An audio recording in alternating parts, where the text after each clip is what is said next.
Good evening and good afternoon and good morning. Welcome to viewers from around the world for this live stream discussion we've entitled Qinggang Out, Where is China's Foreign Policy Headed? I'm Gill, the Executive Director of the Center for China Analysis at the Asia Society Policy Institute, and it is a pleasure and privilege to moderate our discussions today on this topic with a stellar panel from the Center for China Analysis. Before turning to them, just a few quick comments.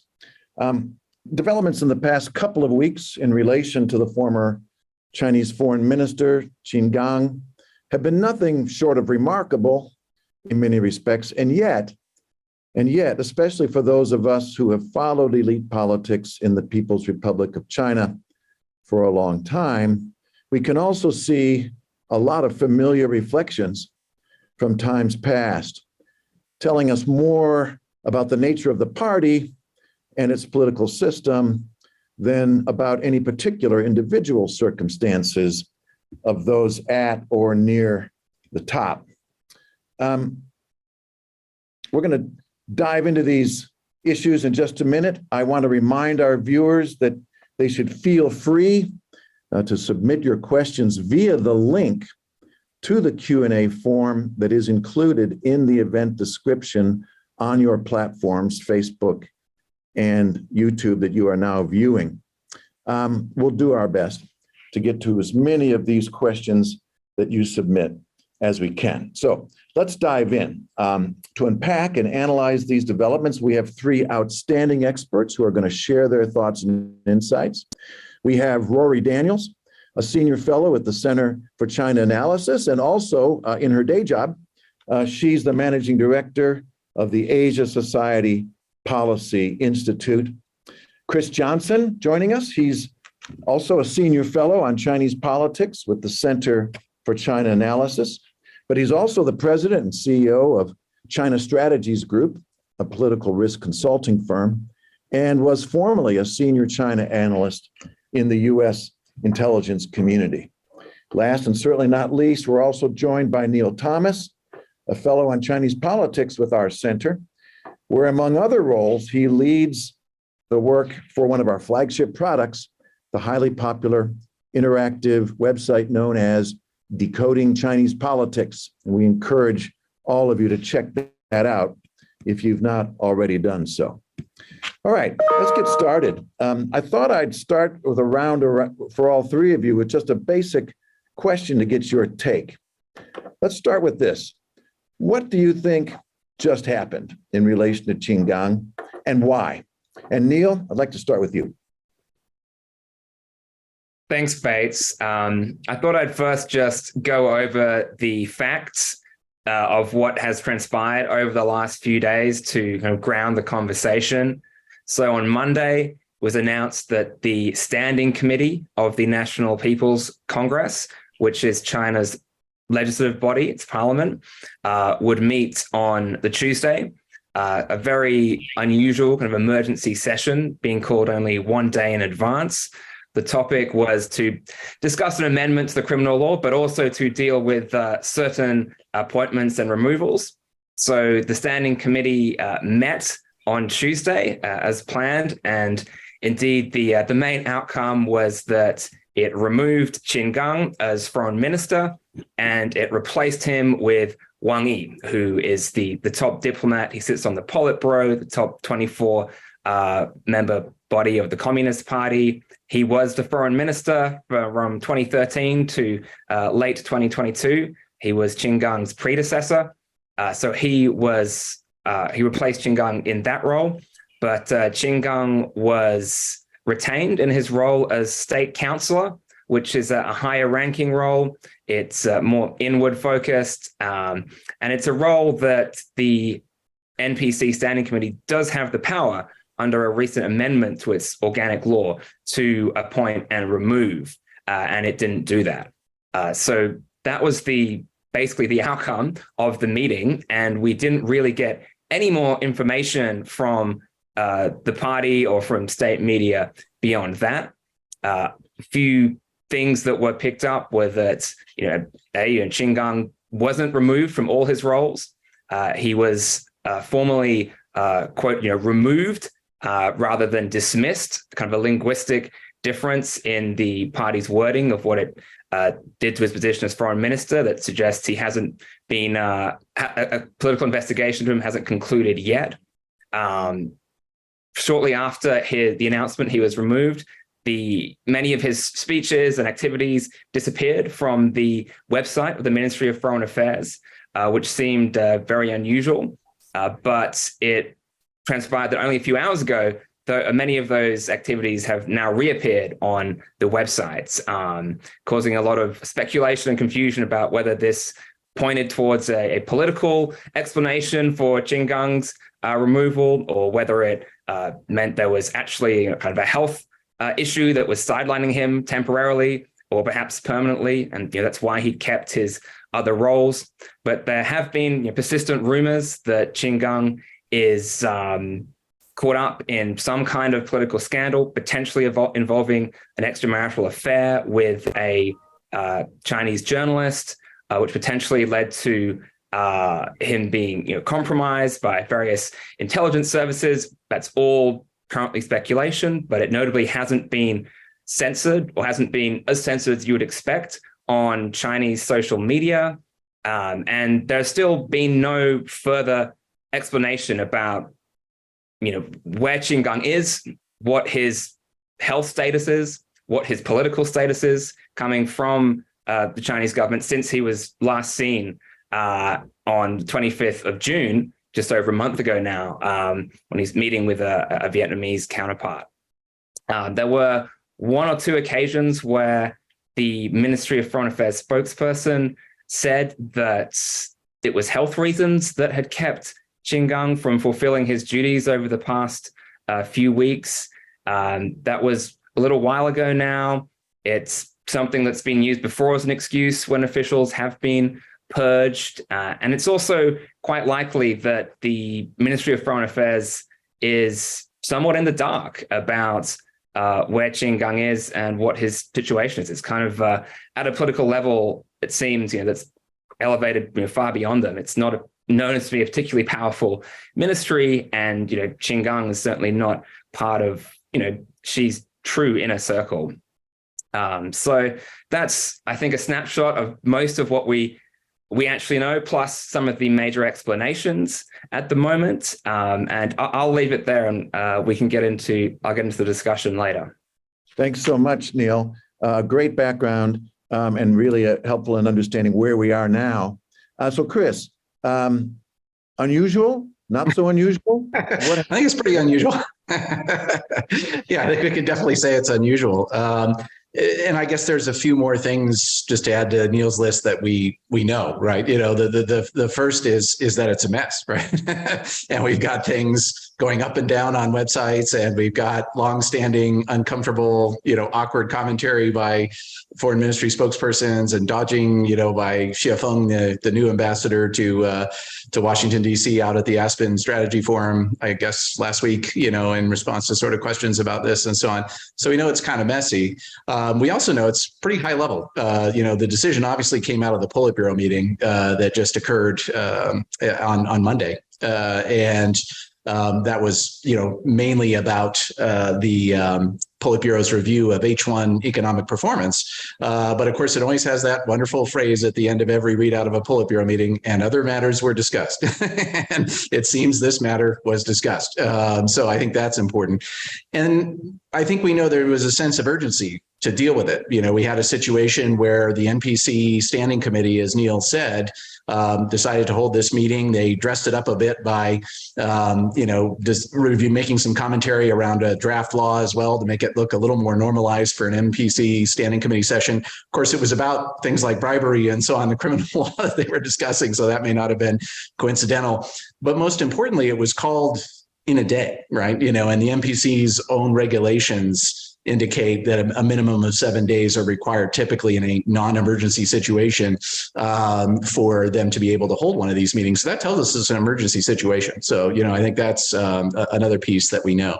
So that's all, I think, very important to sort of keep in mind. And I think, to some degree, the move of Wang Yi over probably as a placeholder, although I'm sure we'll get more into that, to stabilize things, but also that they sent a Politburo level official over there, right? Which is something that they've done in the past when we have issues other than health, political issues. And it's hard for me to believe this is health. Of course, the CCP is wonky about health issues, and so on. They're very careful about these things. And when Yang Jiechi, until recently the top diplomat and Politburo member in Wang Yi's position, had a massive heart attack in the United States as when he was ambassador to Washington, he was not seen for a goodly while. But we didn't have social media or any of these sort of things that we have now, right, to be able to sort of determine. So it wasn't noticed as much, I think, at that time. In terms of the various rumors, I mean, I'm with Neil. There's a lot of stuff out there. I would just exercise my former hat to indicate I'm very doubtful that this is a situation of either the British, U.S., or other allied intelligence services using what the Russians would call compromat against Qingang. In my experience, Western services don't tend to use that tactic, in part because you get a very unreliable source when they're being blackmailed most of the time. So I find that hard to believe. The issue with the CCTV reporter seems much more believable. I mean, there's some crazy elements here. The tweeting that she did, of course, this revelation that the photo that's hanging in the Chinese embassy, which was still hanging as of a night or two ago of Qingang, is sort of excerpted from an interview that he did with this lady, which is, really quite interesting. And unfortunately for women's rights in China, there's a long history of senior officials sort of taking on these newsreaders as paramours. Jiang Zemin was legendary for it when he was president, at times having multiple of them going. And in my former capacity, we knew of several of these, sort of situations. So it's not uncommon. So in my mind, that doesn't stretch credulity too much. And then just real quickly before turning it over to Rorry, one thing that we've seen in a lot of the commentary is that the suddenness and the opacity around this, is somehow a reflection of what some analysts have called the volatility of, Uber Xi Jinping, right? That, and then implying that we would not have seen this in the past. My sense is that's just not true. In the past, we had actually surprising, opaque, and volatile purges of much more senior leaders than a minister, a Politburo member. So obviously, famous case of Bo Xilai in 2012, which was quite volatile. The purge of Chen Qitong as Beijing secretary in 1995 by then President Jiang Zemin, and the purge of the Shanghai Party secretary Chen Liangyu in 2006 by Hu Jintao. So we've seen this movie before, and I think that speaks to the fact that this is something that's sort of innate to these kind of systems, right? Everyone is fine until they're not fine. So let me stop there. Thanks, Chris. Great readout, great insights. Rorry, what's your take on all of this? Yeah, I think I'll build on what my colleagues have said by talking a little bit about not just what happened, but why we don't know what happened. And the reason we don't know what happened is because the issue of elite politics in China is one that's closely guarded at the very top. And that's a feature of the system that I think needs to be unpacked and explored through the example of Qinggang's abrupt removal as foreign minister. The fact is that it almost doesn't really matter if he was removed for health reasons, for corruption reasons, because he either endangered national security or was involved in an incident like the ones that Chris mentioned that would have embarrassed the party, would have embarrassed the leadership. The fact is that we mere mortals are not supposed to know what is going on at the highest levels of Chinese politics. And that's a feature of the system, as Chris said, that has been around for a really, really long time. And it's exemplified by the events of the last 2 weeks. I think it is, likely as well that there are elements to Xi Jinping's relationship that Qingang that make this particularly tight, that make this a particularly tight information environment.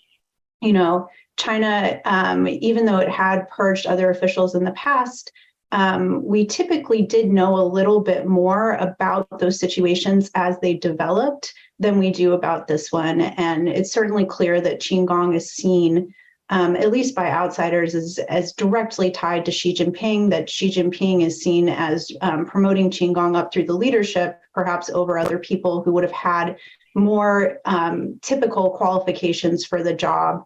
So I do think there's a linkage here between the tightness of the information environment, Qin leaks to Xi Jinping, and the overall information environment in Xi Jinping's China.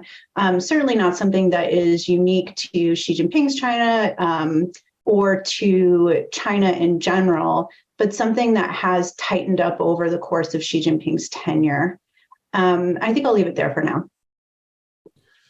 Thanks very much, Rorry, and thanks also to Chris and Neil. Look, what you've done, I think, is great because I think it helps our viewers and the broader watching audience out there kind of separate the wheat from the chaff a bit. This has been a really fun parlor game for lots of us to speculate, but it's your deeper insights about what are some of the reliable signals that we're getting to help us get a little closer to what is probably going on. But at the end of the day, it's still a lot of speculation, a lot we don't know. So what I'd like to do, sort of move on from what happened and why, more directly focused on Qin circumstances. And let's talk a little bit more broadly about what the implications might be going forward in two particular areas. One, does this signal any sort of rumblings, difficulties, challenges going forward within the domestic political scene in China? That's one sort of area I'd like to hear from you. Secondly, and more broadly, what does this tell us about foreign policy? Can we expect changes there? Relations with the outside world, China's image, and so forth. Let's start with the first of those two, impact on Chinese elite politics. Rorry, let me turn to you first and get your thoughts on that. Yeah, absolutely. I mean, I think, again, what the situation shows is that politics don't stop just because it seems as though Xi Jinping is in charge of all of China and all of the Chinese bureaucracy. There's certainly, people in elite circles in China that may have been displeased by Qin promotion and therefore may have had reason to bring to light information about him that was unsavory. I mean, that's all assuming, of course, that he was removed for disciplinary reasons or corruption reasons. I think another thing that it does show that the appointment of Wang Yi shows, which is relevant to elite politics, but also to foreign policy, is that we really have to be careful about how we think about the foreign ministry. The thought leadership of China when it comes to its foreign policy and its domestic policy sits with the party. And the foreign ministry is an implementing body. It's not a decision-making body. So in some ways, it is relevant to both the elite politics conversation and the foreign policy conversation to talk a little bit more about Wang Yi and who he is. He's someone who has held implementing positions before, but he's also someone who is, we believe, in Xi Jinping's inner circle. And so in some ways, you could argue that Wang Yi's appointment as Qin successor signals that Xi Jinping believes that foreign policy is going to be a major, important topic, subject, and the developments in foreign policy are going to be critical to China's success. If they just needed another figurehead to be in charge, they could have found one. And I'm not suggesting that Qin was just a figurehead, but if they needed an implementer to be in charge, they could have found one. The fact that Wang Yi is moving into this position suggests to me that foreign policy is a really high priority in Chinese elite politics, and particularly in Xi Jinping's upcoming agenda. Thanks, Rorry. Well, that's an interesting take. What do you think, Chris? How do you read these recent events as their implications, in relation to the larger picture of Chinese elite politics? Yeah, well, I think Rorry's spot on in her commentary with regard to sort of the role of the MFA, and I'm intrigued by her thoughts on Wang Yi. That's certainly an interesting way to think about it. He is obviously trusted by Xi Jinping. I mean, I think one thing that's been interesting is there'll be, of course, an instinct to sort of say, well, this reflects poorly on Xi Jinping's judgment, for pushing Qinggang, right, over perhaps, as Rorry said, more qualified people. I think that's fair to say. The question is it meaningful, right, in terms of the elite political game? My sense is we're not in an era where there were sort of competing factions of roughly equal strength, where we're about to go into Beidaihe season, right? And in the past, if there is something like this, you might see another sort of faction using that against their rivals to either damage them or to seek concessions in some way or another. We don't get the sense that that really happens these days. My sense is, of course, Xi Jinping has detractors, and I'm sure they're relishing every moment of this and enjoying a good snigger, but they'll be doing so very quietly, would be my sense. It's also important to think about how this gets handled. Xi Jinping's pretty smart guy in my experience, and a political tactical genius as well. And so depending on what exactly he's in trouble for here, if it is corruption, I think it's easy enough for Xi Jinping to be able to tell his colleagues, look, this demonstrates, I don't care what stable, a senior official is in, if they're corrupt, they're out. Unlike my predecessors, Jiang Zemin tolerated Jia Qinglin and a whole series of other exceptionally corrupt people, not only let them continue serving in their offices, but promoted them, through the ranks over time.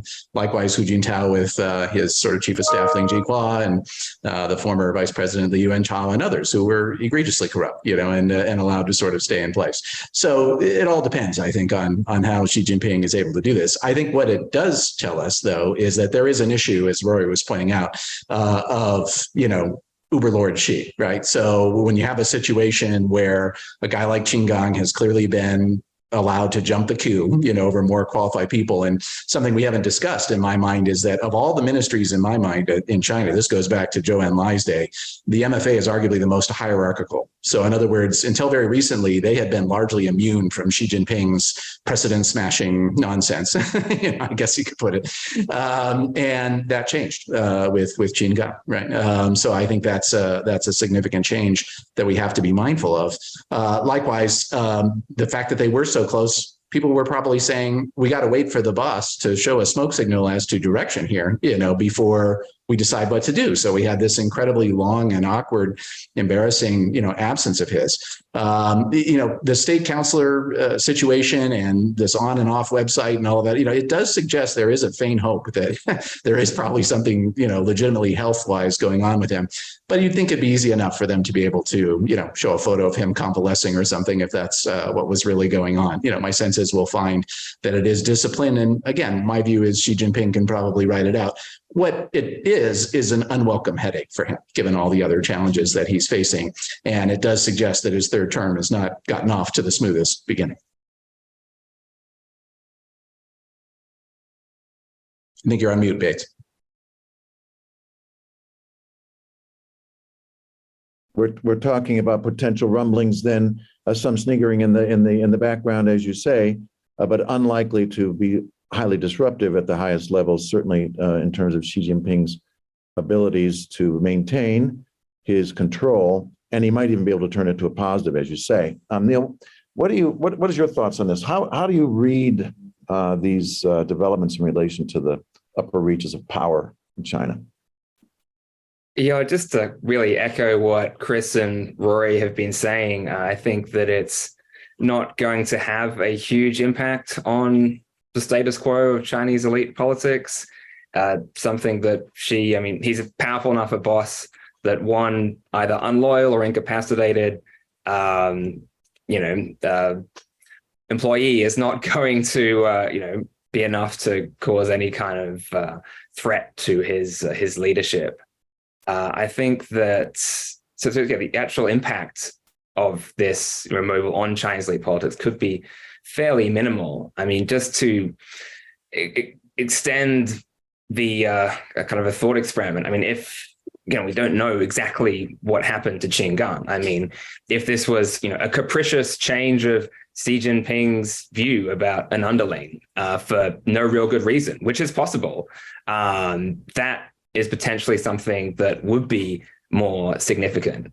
And that might be something that starts happening more often in Xi's third term. This is, again, pure speculation. But if indeed this is the beginning of more regular purges of higher level people in the party, that's when it could actually become more significant, because you just have this situation where even being an ally of Xi, someone who's known him in the past, someone who's demonstrated loyalty to him, who seems to be in his favor, if even those types of people start getting purged more often, perhaps for no discernible reason apart from Xi's favor, then you get a kind of a chilling effect across the top of the party. And when everyone kind of be more fearful of their position, no one feels safe, that's when you really kind of get more either overzealous implementation of small things Xi says, and kind of total paralysis policy-wise on anything else.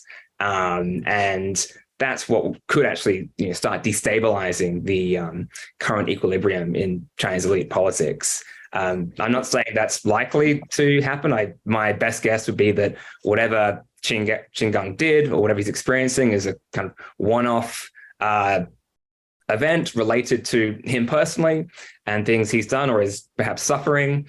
But in terms of what would actually matter a bit more, at least, for thinking about the political and perhaps policy trajectory of Xi's third term and beyond, it would, I think, only be if we started seeing this happening a lot more.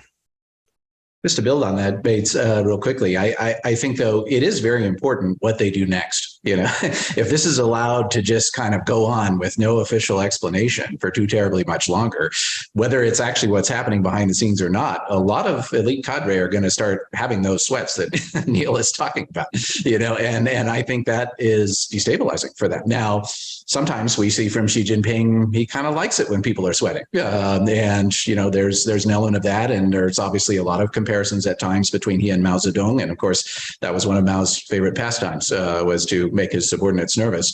But it seems to me they've got to speak up, in relatively quick order. Yes, discipline, inspection, investigations take a relatively long time sometimes, but you would think they would have had their ducks relatively in a row, before removing him. It'll be very interesting to see what happens. And my sense is they've got to say something in the next couple of weeks. When Bo Xilai fell, it was very quick. It was announced he was removed as the Chongqing party secretary, and it was either the next day or certainly within 48 hours that, the slew of accusations came out against him and so on. So it'll be very interesting to see what they do next. And I suppose it would make some sense that might occur before the Beidai meetings that you referenced, the annual leadership confab on the coast. So perhaps we'll be seeing something coming up relatively soon. I very much agree that some explanation has to come out. And what's interesting about this conversation, of course, is that I think also already referenced is that even within the leadership itself, even within relatively senior people of the foreign ministry, there may well be a similar sort of speculation and ignorance about what's going on, even at that level, which again speaks volumes about the system. Well, there's a reason why Xie Feng and every other ambassador across the world has gone dark in their Twitter spaces and so on. They've gotten very quiet in the last few days. Yeah, even the most prolific ones. One other, before we turn to the broader question of how this might be affecting China's external relationships. I want to get a quick round here. We had a question coming across earlier, speculating whether or not Qin Gang was seen as too pro-American. Does that make any sense to you, Neil or Rorry?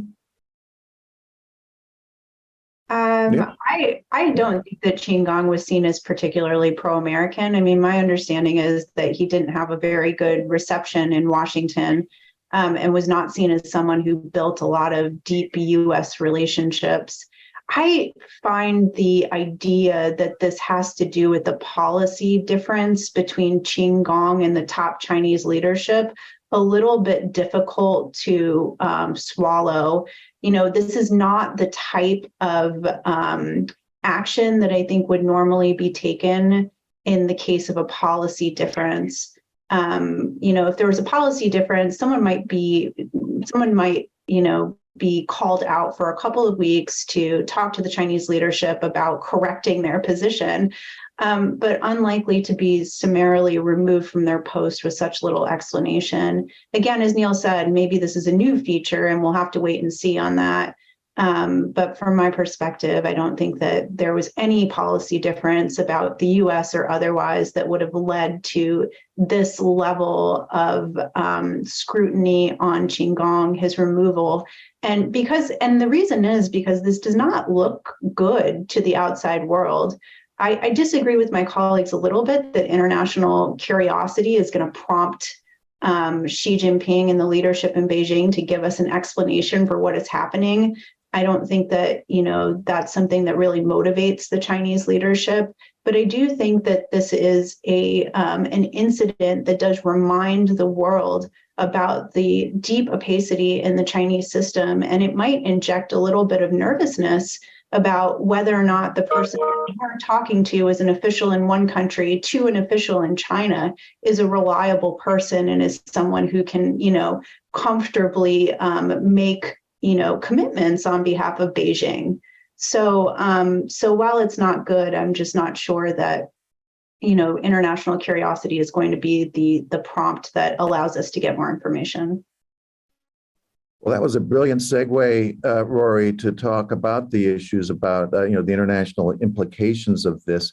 Before we get to that, I want to just remind our viewers once again that you're more than free to submit your questions. We'll try to get to as many as we can. That would be via the link to the question and answer form that is included in the event description on the platform that you are currently viewing, and we'll try to get to those. But just to turn back to the panel briefly, let's think a little bit more about the international implications that Rorry has just brought up for us. I wanted to turn first to you, Chris, and maybe think about this at two levels. But you're welcome to respond as you like. But there are the broader questions of image, reliability, who and what kind of country are we dealing with here? But then I suppose it might also have some impact on specific issues. So I don't know if you think it's going to matter, for example, in terms of relations with Ukraine, with the United States, with Russia, with the global South. And I suppose it might matter also when we start speculating about who might be the successor after Wang Yi, presuming that Wang Yi is not going to hold this, for an extended period of time. Right. So what are your thoughts on that, Chris? Yeah, well, there's a lot to unpack there, but I think both those levels obviously matter a lot.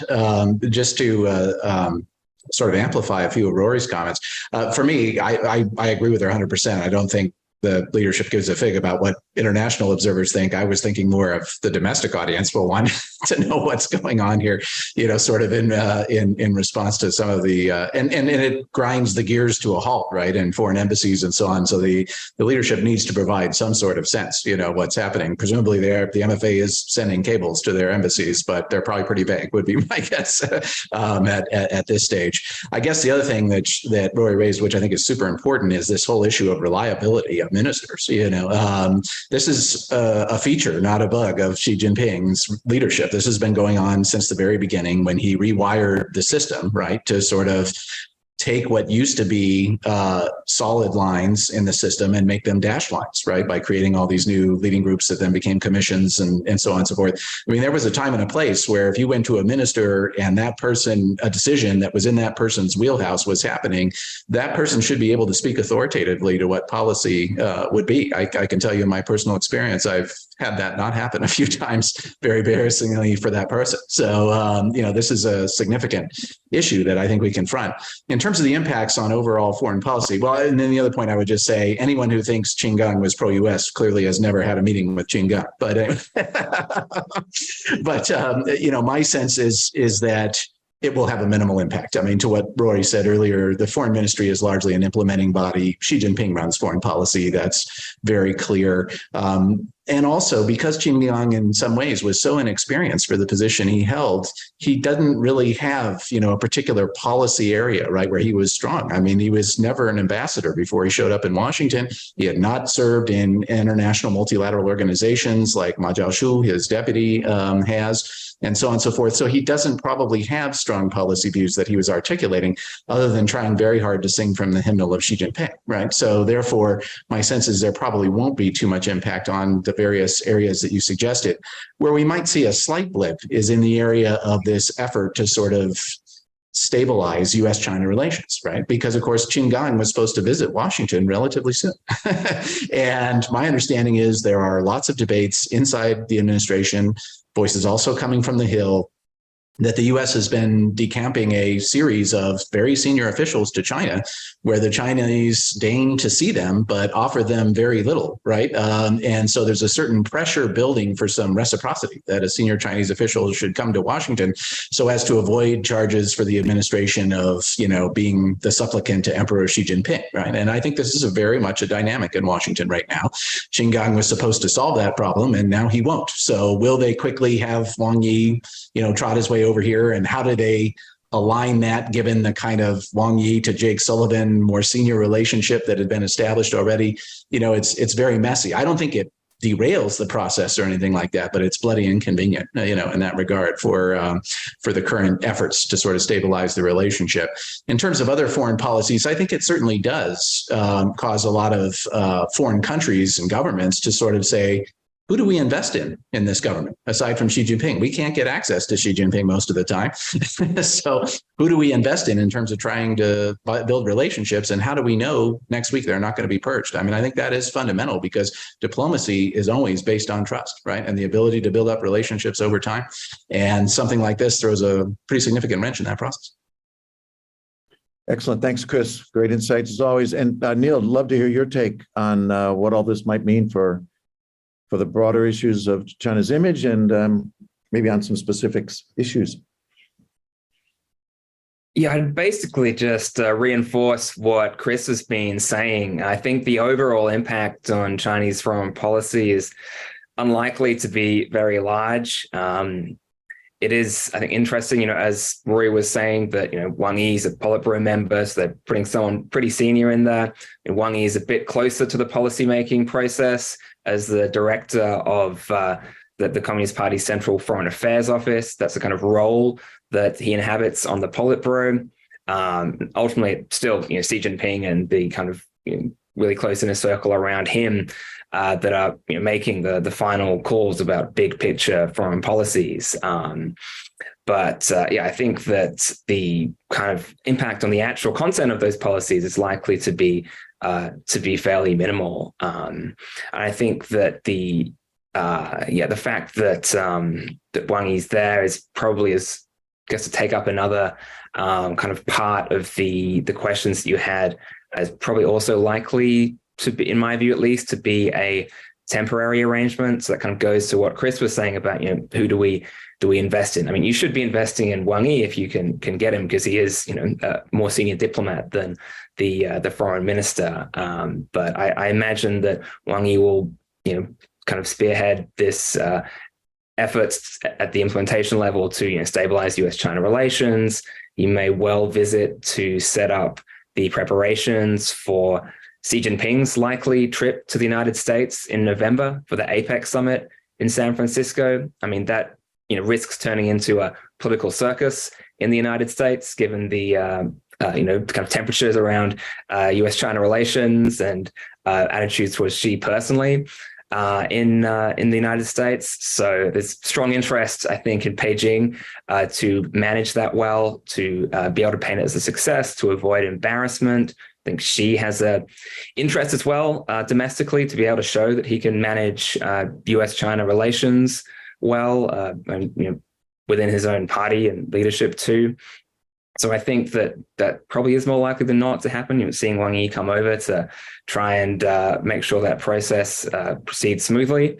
Because even if you don't want to give anything to the United States on climate change or debt in the developing world, you can't avoid the fact that APEC, which she always goes to, with the exception of COVID, is in the United States this year. So he basically has to go. So I think that, maybe Wang Yi is replaced at the next full session of the National People's Congress in March, perhaps. And, because he's doing the job of two people, which, can only do for so long without kind of straining China's diplomatic capacity. Because I mean, the protocol is important in terms of, who you can meet. I think that was one of the reasons that whatever's happening with Qin Gang, if he's in trouble, if he's got health issues, why do you replace him as foreign minister, but not as state counselor? Because the foreign minister thing just matters from a very practical point of view. Like the British foreign minister had to cancel a meeting with his Chinese counterpart recently because there just wasn't a counterpart for him to meet with. And you don't want to meet someone who's more junior than you. You're not going to get a meeting with someone more senior. Those are sensitive political calculations. So now Wang Yi he is a counterpart for people at that level in other countries, so they can proceed with those meetings. But he also has his other job to do. So that's, I think, my view why it might not last for the next 4 years till the next Party Congress. Yeah, hard to believe that it would. And maybe in a little while we could get into some thinking about who might then be coming along to take up this role down the track. But I want to hear from Rorry as well. Get some further thoughts from you, Rorry, about the where we're going in the next 4 or 5 months with this change, with Wang Yi in place. How do you see it affecting important elements of China's foreign policy and foreign relations? Yeah, well, I think Wang Yi is really a brilliant choice to replace Qin Gang for all of the reasons that Neil and Chris just outlined. I mean, if you need somebody who has relationships, Wang Yi has the relationships to move the foreign policy along. If you need someone to go cable all the diplomats and say, hey, proceed as business as usual and don't ask me any more questions, Wang Yi is certainly the person who could do that.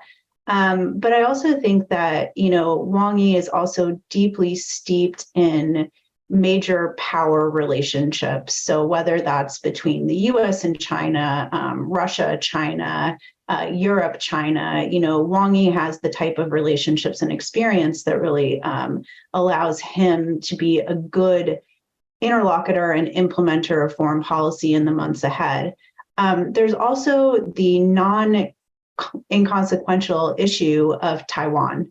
And one piece of Wang Yi's longtime portfolio that I think will come to bear, particularly in the next several months leading up to the January 2024 Taiwan election, is that Wang Yi was the head of the Taiwan Affairs Office, the implementing body for Chinese Taiwan policy, just before he became foreign minister. And not only was he the head of this office, but he was the head of the office at the high point for cross-Taiwan Strait relations. So during the time that Wang Yi was in charge of the Taiwan Affairs Office, there was the signing of the Economic Cooperation Framework Agreement between the two sides, ECFA, which really defined the cross-strait trade relationship and still does.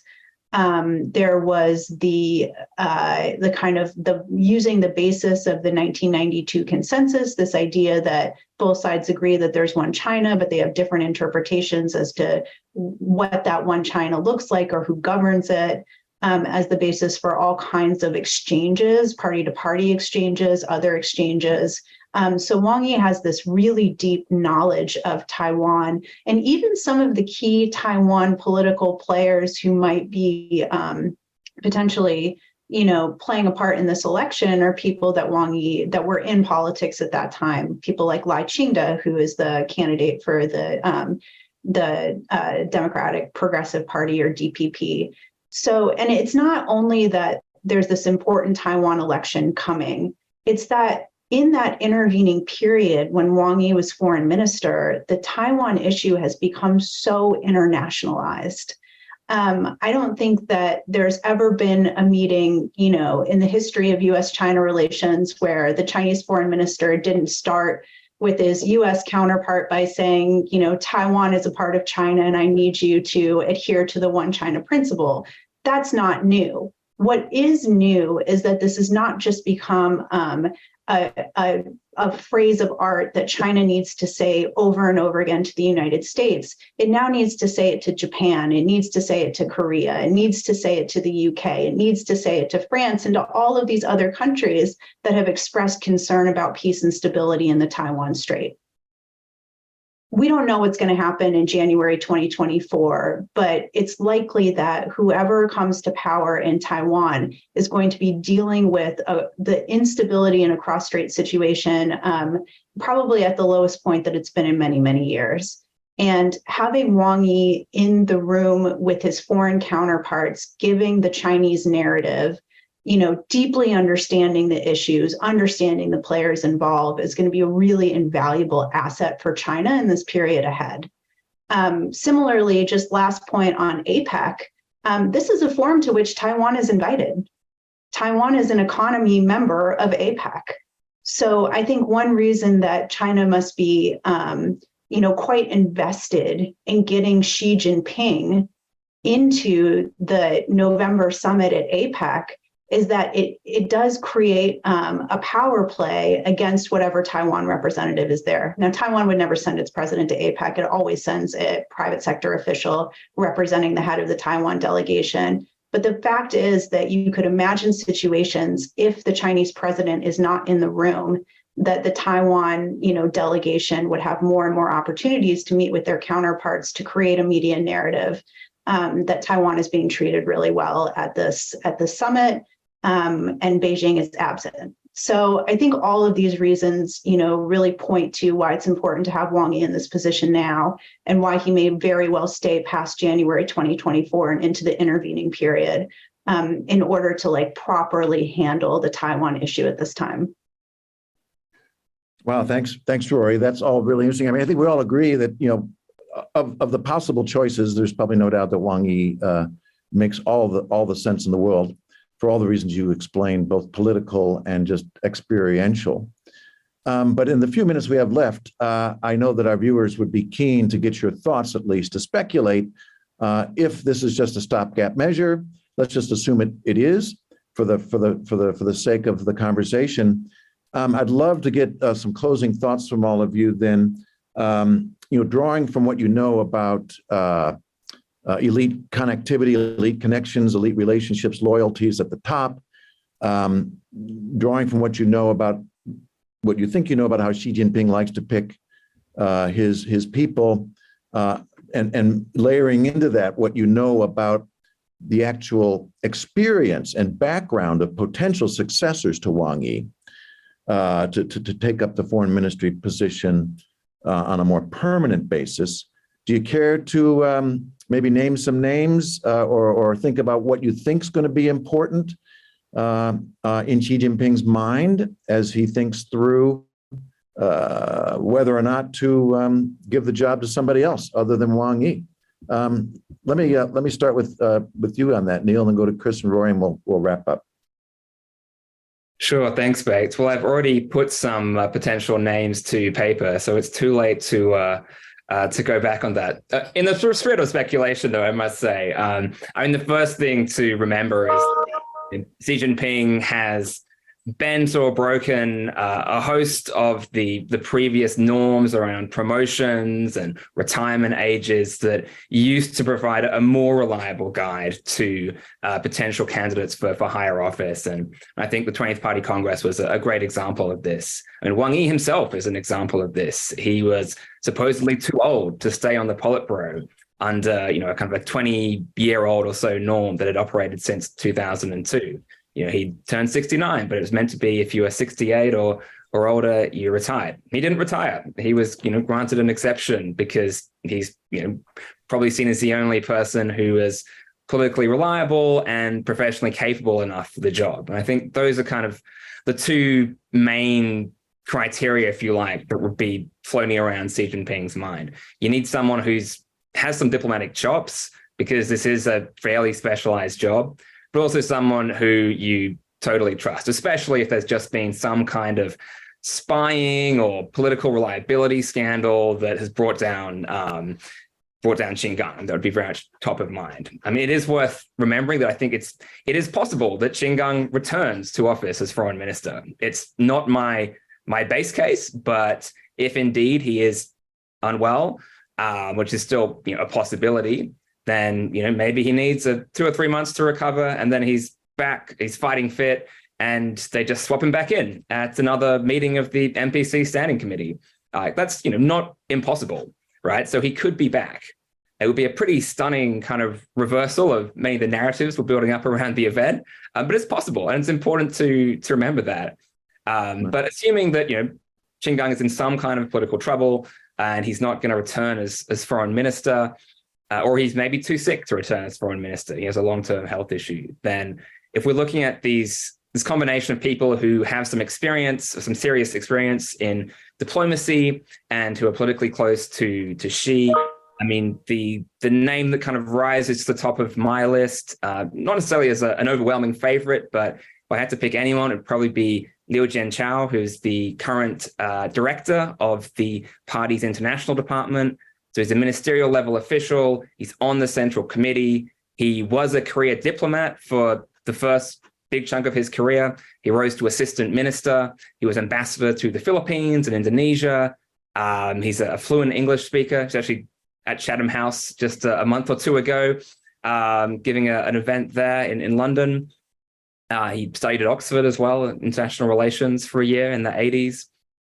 So, he's got diplomatic chops, but he's also had kind of an unusually political career in the last decade or so under Xi Jinping. So he worked in the old National Bureau of Corruption Prevention from 2015 for a couple of years. He was the deputy director there, and his role there was kind of to be in charge of Operation Fox Hunt, basically Xi's campaign to track down corrupt officials who'd fled abroad or who are alleged to have fled abroad with ill-gotten gains and kind of get them back to China, get their money back. So he's being close to the heart of the anti-corruption campaign. Obviously big political priority for Xi, especially in his first term. He worked in Xi's old power base of Zhejiang province. After that, he was also in the Central Foreign Affairs Office, so that the office that kind of runs the business of Xi's Central Foreign Affairs Commission, which he leads, which is the main kind of policy coordination body for foreign policy, party body. It's not the Ministry of Foreign Affairs. It's a lot more important. So he was a deputy in the office there under Yang Jiechi, Wang Yi's predecessor, for 4 or 5 years, most of Xi's second term. So he's been quite proximate to the center of foreign policymaking during the Xi era. So he's a pretty strong candidate. There are others. Ma Jiaoshu is kind of the continuity candidate within the ministry. He is the ministerial level deputy director, so kind of the top ranked deputy under Qin Gang and now under Wang Yi. So he'd kind of be the in-house candidate, and he's very impressive experience, ambassador to the UN in both Geneva and New York, as well as a stint in Australia, my home country. But he's just not a particularly political animal in the vein of someone like Liu Jianchao, who's got like central party experience and provincial experience as well. And Liu Haixing is another name that might be in the mix. He's also a former diplomat, son of a former vice foreign minister, and has worked at the Central National Security Commission, arguably an even more powerful policy-making body for the last few years. So he's got political nous, he's got diplomatic chops, but he may kind of be too embedded in that security world that's a huge priority for Xi to be brought back to the world of diplomacy. There's a few other kind of senior diplomats or people in kind of foreign policy, party-to-party relations world who could be feasible candidates. But yeah, those 3 names are probably the top picks of who I imagine in the universe of candidates. Thanks a lot, Neil. And we'll be keeping an eye on all the. Chris, do you have any thoughts on this, or Rorry, any final thoughts in relation to? Just three quick points, I think. One, given what's just happened with Qin Gang, perhaps they'll want somebody a little more boring. And Ma Jiaoshu is a pretty boring guy, so that's interesting. Second point, Neil has just made a wonderful case for Liu Jianchao, and I agree with him. However, he made a perfect case for him under the rules that Xi Jinping enjoys breaking. So a lot of people sort of go straight to, well, he's a central committee member, so therefore, and it's like, yeah, just like you needed to be a vice premier to be premier, just like you needed to be a vice foreign minister to be foreign minister. Xi Jinping doesn't pay a lot of attention to this stuff, so he might surprise us. Obviously those roles he's been playing, though, as Neil laid out, are critical. There are issues of high interest to Xi Jinping, so he obviously makes a lot of sense. And then third point I would just say is that I'm really intrigued by what Rorry said about Wang Yi and the Taiwan role. I think that's very interesting. I suppose one challenge for him to some degree is that those very policies, the sort of early harvest policies and so on under Hu Jintao, those are exactly the things that Xi Jinping rejected with regard to his approach to cross-strait relations after meeting with Ma Ying-jeou, early in his tenure, when he sort of pressed Ma Ying-jeou on the issue of political talks, and Ma Ying-jeou said, no way. And I think Xi Jinping went back to his Politburo colleagues at that time and sort of said, look, this is the guy who's probably the friendliest guy we're ever going to get, and he's telling us no on our fundamental issue, political discussions. Therefore, we need to be tougher. So to what degree that sort of stink is on Wang Yi with regard to his approach toward Taiwan, I don't know. Thanks a lot, Chris. Give the last word over to you, Rorry. What are some of the big thoughts you have in your mind as we look ahead and contemplate what's transpired over the last month? Well, I think, on this last point that Chris mentioned, kind of a Taiwan hangover on Wang Yi. I think probably not. I don't think he would get foreign ministry position if there was a sense that retain, become an inner member of Xi's circle over these last 10 years, if there was a sense that the Taiwan issue was on him.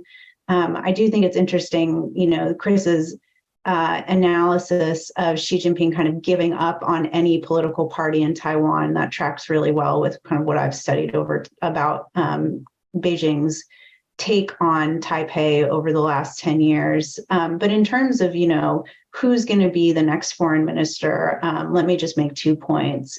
One is that whoever it is going to have to take some time and build relationships, and having Wang Yi step in as an interim person does make that possible. So I would definitely be looking for senior Chinese officials who are traveling abroad as likely candidates for the next position.